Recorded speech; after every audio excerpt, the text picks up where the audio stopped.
We might know who Freminet's biological father is. The other day I was continuing the Narcissen's quest on stream when a small detail caught my attention. During the book of esoteric revelations and the Narcissen's quest, you can find a lot of notes scattered around. In enigmatic page 4, it said Jacob has always been fond of watching him take apart pocket watches and other clockwork devices, referring to Alain Guillotin. It didn't immediately hit me, but it's when we return to the Four Seals that it finally hit. The symbols on the structures from the Narcissen's Institute are found on Freminet.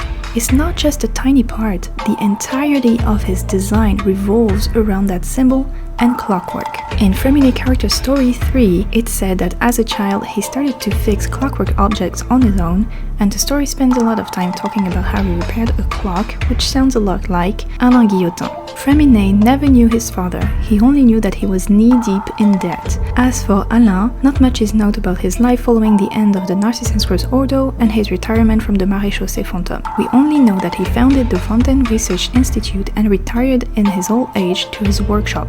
He was never found, only that something has been built. The fact that Freminet's mother suddenly sent him to the House of the Hearth makes me think that someone came to collect his father's debts. And what better way to contract debts than to be a researcher with no more funds? Now I know you're going to tell me that the timeline doesn't fit because Alain was a child 500 years ago, but so was Jacob, which we meet in present day. Considering the experiments that were conducted on Jacob and Marianne, we can safely assume that the same was done to Alain. And there's also something wrong about Freminet's own timeline, but that's a question we'll leave for another time. So could Freminet be Alain Guillotin's son or descendant? Let me know your thoughts.